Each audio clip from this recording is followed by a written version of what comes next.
Is Lane Kiffin waffling? We've got the latest. Locked on LSU. Here we go.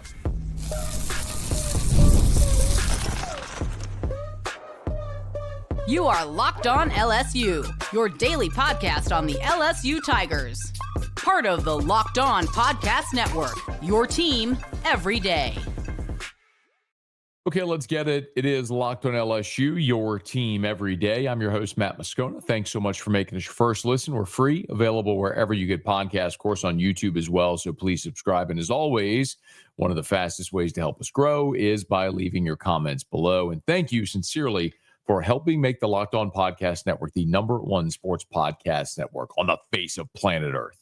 It is humbling and great to be here. So thank you for that. As we record this episode on Thanksgiving night, we are about 12 hours away or thereabouts from kickoff of the Egg Bowl. And we are nearing a decision from Lane Kiffin about his future. And I got a call on Thanksgiving morning that might indicate maybe, just maybe, Lane Kiffin having a little bit of cold feet about this whole situation. To be very clear, I know there's a lot of people associated with the University of Florida who think that Lane Kiffin's going to Florida. I don't know anyone who thinks that other than a handful of people who cover that team. And I'm trying to be as objective as possible. I've not had a national media member, a booster, an administrator, a coach, an agent, anyone, literally anyone who thinks that. My buddy Neil McCready, who's covered Ole Miss for a long time, I think he said it best. He said either Florida is about to pull off the stealthiest coup of all time, or they are delusional. It's kind of one of the two. There's no in between. I guess we'll find out in short order. But I had a conversation. Let me start here. As long as this has gone on, and it feels like it's been forever, and I know everyone is just ready for resolution. I don't blame you, so am I. But every time I've done any episode dealing with anything according to the Lane Kiffin search or LSU search, I have always given you the caveat that it's never done until it's done. Ink dry, coach at the podium, even sometimes then it's still not done. I mean, I covered LSU when Les Miles was literally carried off the field in 2015 after the A&M game because everybody thought that was his last game. We walk into the post-game press conference, and before Les Miles speaks, Joe Oliva steps to the podium and announces Les is back. A year later, when Les was fired 4 games into the season, we're watching LSU, Texas A&M, and on the crawl there on Thanksgiving night, on the scroll there on ESPN, they're breaking news that Tom Herman's going to be the next LSU coach. 36 hours later, Ed Ogeron's at a podium as the LSU coach. I've just done so many of these to know it's never done till it's done, which is why I've given you the caveat every time we've talked about this, that it's never done until it's done. Now, at the end of last week, when everything started moving in LSU's direction, again, remember, last Monday, not this week, but last week, Layla Kiffin and Angela Kiffin visited Baton Rouge, and all throughout that week, everything trended toward LSU, away from Florida. I do believe prior to that, Lane Kiffin was going to go to Florida, but everything shifted. Layla and Angela Kiffin visited Baton Rouge. Confidants of Lane Kiffin's advised him that LSU, they felt was a better job than Florida. And it became evident by the end of last week when the contract terms leaked to Ross Dellinger on Friday night, and Kiffin had the meeting with with Chancellor Boyce and Keith Carter, the athletic director, and no extension with Ole Miss came of that. Everything was evident that he had picked LSU at that point, and it was just a matter of sweating out another week, which is where LSU has found itself, sweating out this week. And now here we are on the eve of of Ole Miss playing in the Egg Bowl against Mississippi State, waiting the result of that game, and ultimately Lane Kiffin's decision, which Keith Carter said again on Friday a week ago would come after the Egg Bowl. This was the statement exactly from Carter, where he said, an announcement on Coach Kiffin's future is expected Saturday following the game. So the game's Friday, Saturday, an announcement's expected on Kiffin's future. Now, some people close to that Ole Miss athletic department has told me that maybe Keith Carter regrets putting a date or a day on there because he might have painted himself into a corner, which clearly he did. He put a deadline on it. But the call that I got on Thanksgiving morning suggested that in the last 24, 36 hours that maybe Lane Kiffin is starting to waver a little bit and considering staying at Ole Miss. Now, I want to be very clear. This person is someone deeply familiar with Ole Miss. And this person did tell me that they still felt Lane Kiffin was going to end up at LSU. But the way this person phrased it to me, and I'll read directly my note. 4 days ago, 90-10 LSU. Now, 55-45. Still thinking LSU. But if Ole Miss beats Mississippi State on Black Friday, and for all intents and purposes punches its ticket to the college football playoff, and Lane Kiffin, as we have talked about over and over and over again here, wants to coach his team in the college football playoff, and Ole Miss is not going to allow him to do that. That much I am certain. I have no problem saying that with absolute certainty. Ole Miss is not going to let Lane Kiffin coach them in the college football playoff if he is leaving for another job, period. That is something that everyone associated with that program has made abundantly clear to me and have had corroborated through so many different sources. Lane Kiffin will not coach Ole Miss in the playoff if he's leaving. So he's going to have to make a decision after the Egg Bowl. Are you staying at Ole Miss or are you going to Baton Rouge? And he'll make that decision ultimately this weekend, and we'll see what it is. Now, if you're an LSU fan and you want Lane Kiffin, the easiest way to this resolution is pull for Mississippi State. Because if Mississippi State pulls the upset in Starkville on Friday morning against Ole Miss, then this becomes really easy. Lane Kiffin becomes persona non grata in Oxford. He was a giant distraction. It's why they lost the Egg Bowl in this giant moment, the biggest game ever in that program with the playoff on the line. And ultimately, I think he ends up in Baton Rouge on Monday. But if they win, if Ole Miss beats Mississippi State and for all intents and purposes punches their ticket to the college football playoff, and Lane Kiffin decides, you know what, the opportunity to coach this team in the playoff means more than anything else, that could be the thing that ultimately changes the direction of this entire thing. Now, I think it's also worth mentioning that from Ole Miss's perspective, they are, as I understand it, and I've never wanted to be an Ole Miss reporter. I'm not an Ole Miss beat writer. I don't cover Ole Miss. I only care about Ole Miss when anything they do impacts the team that I cover on a daily basis, which is LSU. This is certainly one of those moments. But my understanding is that Ole Miss, if Lane Kiffin leaves, they have John Summerall from Tulane at the top of their list. However, they are in a real pickle because Lane Kiffin dragging this out has made it really complex because Florida really covets John Summerall. Auburn really covets John Summerall. And as I understand it, Auburn may have a tighter timeline for Summerall to say, hey, look, do you want our job or not? And if he doesn't give him an answer, they could move on.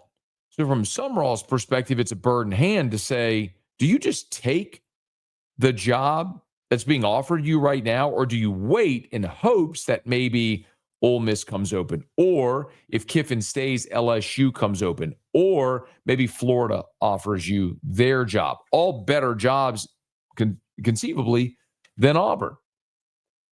That's where this gets complicated, especially with the latest on Eli Drinkwitz. So we'll get to that as we continue, because the next big domino to fall here, of course, is whatever Lane does will be the first domino to fall, and then everything else falls in place. But what if that domino doesn't fall? What if Lane stays at Ole Miss?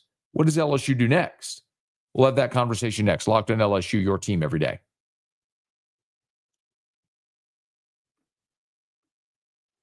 The holidays always feel a little easier when you know the perfect gift. And Omaha Steaks makes it almost too simple. Whether you're treating yourself this season or sending something memorable to family and friends, Omaha Steaks delivers handcrafted perfection right to their door. And this week is the best time to jump in because their cyber sale is here and the deals are huge. Honestly, it's the kind of gift that brings people together and you don't even need to guess anyone's size. Save big on unforgettable gifts with Omaha Steaks. Visit omahasteaks.com for 50% off site-wide and an extra 20% off select favorites during their cyber sale. And for an additional $35 off, use the promo code COLLEGE at checkout. That's omahasteaks.com. Promo code COLLEGE. Terms apply. See site for details. Okay. Let's talk a little bit about why we've arrived at that situation. One thing that I believe, as I'm told, is relevant that's happened in the last week is Lane Kiffin sort of considering his reputation.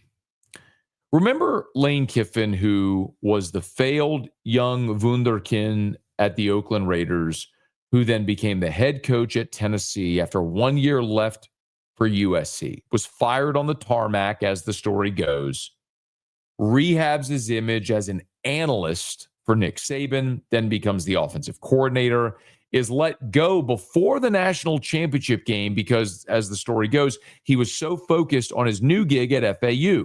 So Saban lets him go. He coaches FAU, does a great job there, then gets the job at Ole Miss, where he's been for 6 years and has elevated that program. And remember, before this season started, there was a documentary that was released about Lane Kiffin. And all of this has been very intentional about rehabbing his image publicly. And this decision that Lane Kiffin makes, if he leaves his team on the precipice of the college football playoff, is something that could damage that image. Now, how much he cares about that remains to be seen.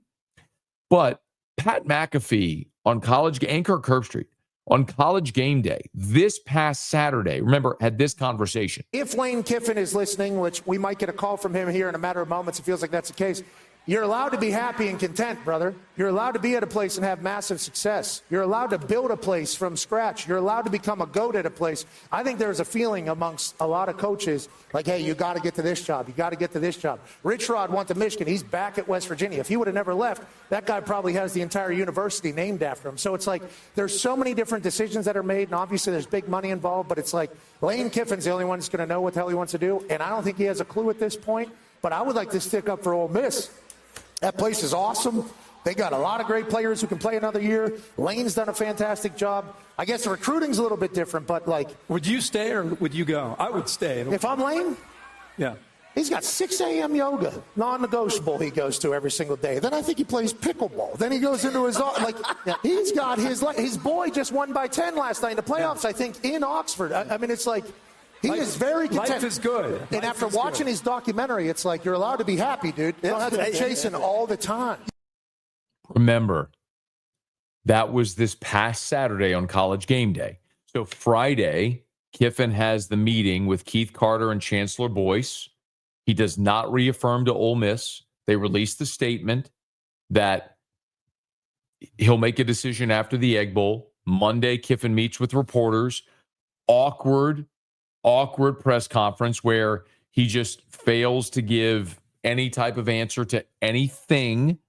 And then this week has gone on. And as the week has gone on, as I'm told, he has started to think and consider what would it be like if he stays at Ole Miss. Now, let's play this hypothetical. Now, I still believe, based on everything I've been told, that Lane Kiffin is going to end up at LSU. They'll play the Egg Bowl on Friday. Saturday, we expect an announcement, and that's not me saying it. That's Keith Carter. So this isn't Matt reporting anything. Keith Carter released a statement. The athletic director at Ole Miss told you Saturday after the Egg Bowl, Lane Kiffin will make an announcement about his future. Okay, that's not me saying it. That's Keith Carter saying it. So assume we get an announcement on Saturday. Okay, well, it's going to be one of two things. Either he's signing an extension to stay at Ole Miss, or he's going to Baton Rouge to coach LSU. Let's exercise the hypothetical that Ole Miss wins, they're going to make the playoff, and Kiffin decides in a moment of conscience, you know what, I'm staying. Okay. What does LSU do next? Now, it's notable that on Thanksgiving, Eli Drinkwitz did agree to his extension with Missouri. That's important because Drinkwitz was everybody's number 2. And I've said this here, but he's kind of the bridesmaid. Always the bridesmaid, never the bride. He was LSU's number 2, and I have no problem saying that it was expressed to me this past weekend when LSU played Western Kentucky, that Drinkwitz had really emerged as LSU's number 2 candidate. Florida apparently had an interest as a number 2. Ole Miss, Penn State, there have been those reports as well. Auburn, but nobody was pushing for Drink to be their number 1 guy. So Drinkwitz could sit back and say, all right, I could wait, see what happens with Kiffin, let everything shake, and maybe I end up at LSU or Florida or Auburn or someplace like that, but maybe not. And if not, then where does that leave me with Missouri? Well, Missouri offered him a contract paying him north of $10 million a year, so he's agreed to it. So Drinkwitz is now off the board. And by the way, I'm thrilled for that. I did not want Eli Drinkwitz at LSU. I've said that. I've made that abundantly clear. I think he's a good coach, but 1-9 against the top 10, 6-16 against ranked opponents, an artificially inflated record because Missouri's schedule is garbage in the non-conference. At a $5 to $7 million a year range, I could get on board with that. North of $10 million, I cannot get on board with Eli Drinkwitz. So I'm glad he's staying at Missouri. He's off the board, which means LSU's next candidate, as I was told, would be John Sumrall. And I believe what's interesting here is Auburn. Auburn has been in the mix for John Sumrall. And I believe Auburn wants John Sumrall, based on everything I've been told, to be their coach. But I do not believe Auburn is going to wait to allow John Sumrall the opportunity to pick Florida or LSU or Ole Miss over them. That means you could have a decision Friday night or early Saturday from John Sumrall about Auburn before the Lane Kiffin domino falls on Saturday. And this is where things get very complicated for LSU, because you look at what's happening around college football. Morris from North Texas has already taken the Oklahoma State job. James Franklin has already taken the Virginia Tech job. Sumrall, as I'm told, kind of has a deadline placed on him at Auburn. Alex Golish from South Florida reportedly has an offer from Arkansas, but does he want to take that job or wait for Florida? Could there be a wild card for LSU in the mix? But the point being is, if you're John Sumrall, if you're LSU and Kiffin's your number 1 target, Drink was your number 2, he's off the board, that moves Sumrall up. But you'd love to have Lane Kiffin. What if Lane Kiffin stays at Ole Miss? Okay, well, then you go on down the list to John Sumrall, hypothetically. And if you go down the list to John Summerall, but Summerall has already agreed to be the Auburn coach, now where are you left? This is where it gets really complicated for LSU. And they have been all in on Lane Kiffin, and rightfully so. And I know some are going to say, well, you need to interview other coaches to have your backup plan. Let's not get it twisted. I've explained this before. You talk to an agent, you're talking to multiple coaches, okay? Clint Dowdle is the agent for Marcus Freeman and Eli Drinkwitz and John Summerall and Kenny Dillingham. So you're talking to one agent, but you're talking to a dozen or dozens of potential coaches for your job. So it's not like they haven't had any of these conversations, but how do they pivot if something goes haywire on Friday night into Saturday with Kiffin? That's going to be fascinating, because the other name that I've been told is Blake Baker. And Blake Baker is sort of the safety net, the very popular assistant who they could promote, do so affordably, retain the current staff, retain your roster, and you could sell the popular assistant. And I've said this a million times. Marcus Freeman at Notre Dame was promoted to his first head coaching job. Ryan Day, Lincoln Riley at Oklahoma, Brent Venables at Oklahoma, Kirby Smart, Dan Lanning. We could go down the list of assistants, coordinators given their first head coaching job at a major Power 4 school. That's a thing that happens, and some have done it wildly successfully. So I think LSU could sell that to their fan base if it comes to Blake Baker, but that is a down-the-line option. So what might LSU do if Lane Kiffin chooses to stay at Ole Miss? Well, I think with Eli Drinkwitz extending at Missouri, Summerall would be the next option. But can you get John Summerall if you're waiting another 24 hours, or does he make a decision before you have the opportunity to offer him the job? This is where guys like Verge Osbury, who are getting paid a lot of money to do their jobs, have to make their money for all intents and purposes. You're going to have to make really tough decisions in very short order to make sure you land the coach that you're trying to get. Of course, this all is for naught if, in fact, Lane Kiffin just picks LSU, which it appears like he's in line to do, but we'll know very soon. Okay, we'll wrap up next. Locked on LSU, your team every day. The NBA is back, and there's no better place to get in on the action than FanDuel, the official sports betting partner of the NBA. Even if you missed the start of the game or you want to ride the hot hand, FanDuel has live bets on everything from who will score next to fourth quarter comebacks. Plus, you can even combine your live bets into a same-game parlay for a shot at a bigger payout. It keeps every game exciting, especially when your team's making that late push.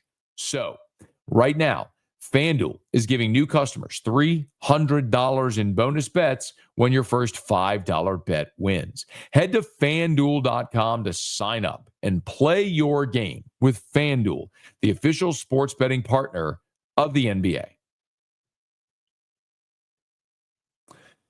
While all the coaching news is going on, the LSU Tigers are, in fact, preparing to play a football game on Saturday against the Oklahoma Sooners in Norman. And the latest availability report came out on Thursday night, and it's not great for the LSU Tigers. So Garrett Nussmeier has officially been ruled out for the game. There was a little bit of hope that maybe Nussmeier could play in this game. It's something Frank Wilson had talked about earlier in the week, but Nussmeier officially out. Now, we already knew Gabriel Elliford was out after the shoulder surgery. A couple of receivers are out. Nick Anderson, who we anticipated would be out, and that's disappointing for Anderson as a guy who started his career at Oklahoma, isn't going to have the opportunity to play against his former team in Norman. But Aaron Anderson is also out. So LSU's, he was the leading receiver before his injury. Now Barian Brown is, but one of LSU's leading receivers, and Aaron Anderson is out. So Aaron Anderson, Nick Anderson, Garrett Nussmeier all out. And then two offensive linemen will miss the game as well. Braylon Moore has been ruled out, as has Ori Williams. So Braylon Moore being out means your starting center will not play in this ball game, who's been your best offensive lineman all season long. Ori Williams, who has played both left and right tackle in the past couple of weeks, after suffering the ankle injury against Western Kentucky this past weekend. He will not play. So very likely what this means now for LSU is DJ Chester will start at center, and then you'll have Carius Kern at left tackle and Weston Davis at right tackle. So Chester, who was your lowest graded offensive lineman a year ago at center, will be at center, replacing your highest graded offensive lineman this year in Braylon Moore. And then Kern, a true freshman at left, and Weston Davis, who has been your least productive offensive lineman this year, starting at right, against the best defensive front and the best defense you're going to face all season. Probable Jakeem Jackson, Whit Weeks, and Tyree Adams. So Adams is going to be the wild card here because Tyree Adams was your starting left tackle, had the ankle injury, had the high ankle sprain, had the tightrope procedure to fix that ankle. He is probable for the game on Saturday against OU. So maybe Adams starting or playing some, can help you this weekend against that OU front, but remains to be seen if he's actually out there, a full go for the Tigers. But he is probable for LSU, again, as are Whit Weeks and Jakeem Jackson. For what it's worth, R. Mason Thomas, the great defensive lineman from Oklahoma, he is officially out for this week's game. That is a slight benefit, obviously, to LSU this weekend. We'll be watching the Tigers and the Sooners, but most of the conversation on Friday and into Saturday will be about Kiffin Watch 2025. What does Lane Kiffin do, and who will be the next LSU coach? When we know, you'll know, and we'll talk about it right here on Locked on LSU. So please subscribe on your favorite podcast app or on YouTube, and let a friend know that if they love the Tigers, we got you every single weekday for Locked on LSU. It's your team every day.